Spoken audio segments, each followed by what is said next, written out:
Good afternoon, folks, and my name is Richard Blackford, and I just want to introduce myself here. We run a program called Sunday Scoops on our website, which is yaadmedia.com. That's YAAWD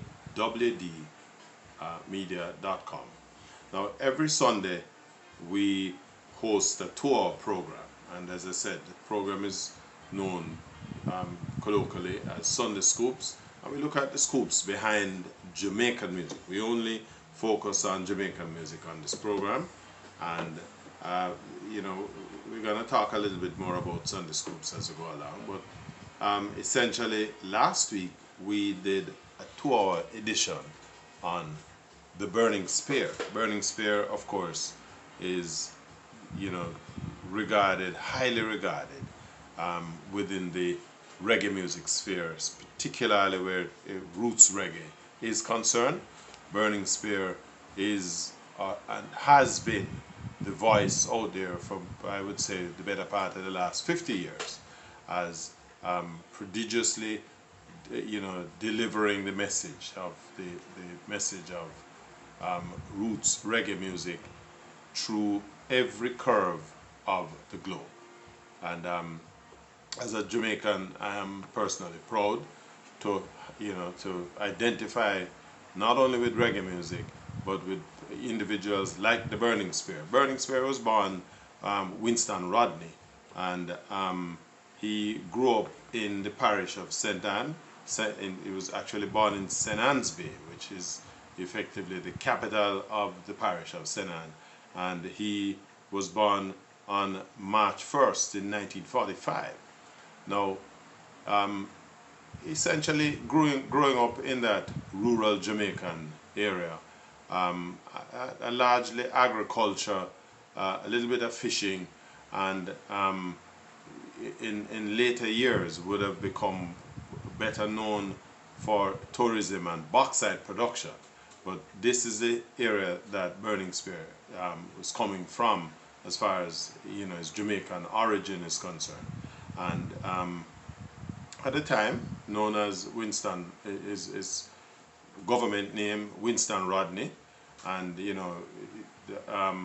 of course there was another Rodney associated with Jamaica around the time that Burning Spear would have gotten going as an artist, and that would have been the great Walter Rodney, a Guyanese who was a lecturer at the University of the West Indies, particularly in that 1960s era. Now, around the middle of 1960, the middle of the 1960s, Rodney decided to head into Kingston, and he wanted to become involved with the music. Of course, he would have been introduced to the music to a large extent by Robert Nesta Marley, who also hailed from the St. Anne parish. Granted, he was in 9 miles, just literally across the way from Burning Spear in St. Anne's Bay. Now, Rodney at the time would have grown up in Jamaica listening to imported R&B sound, or soul music, as some of us as young, Jamaicans at the time referred to music coming from people like Curtis Mayfield, James Brown, and so on. So this was the kind of influence that he grew up in. But he also, because of his own social and political interests or influences at the time, he fell in step with the Marcus Garvey movement. Interestingly, Marcus Garvey is also another native of St. Anne's Bay, and the Garveyism would have been a very solid influence on him, and he decided, though, that he wanted to get involved with singing. Was friends with Marley, and Marley essentially said to him, hey, the place that you need to be is in Kingston. And he figured that if you want to record, the best man to be recording with would have been Clement Dodd, or Clement Sir Coxsone Dodd. And so around 1965. Rodney and his counterpart, a guy named Rupert Willington, they moved into Kingston and attempted to audition with Coxsone. In those days, Coxsone would do them audition on a Sunday mid-morning under the big mango tree over there in Brentford Road. And of course, they journeyed into Kingston, influenced again by his Pan-Africanism traits and leanings. He took on the name the Burning Spear. Of course, Burning Spear would have been a moniker that was associated with Jomo Kenyatta, who would have been the first prime minister or president of an independent Kenya.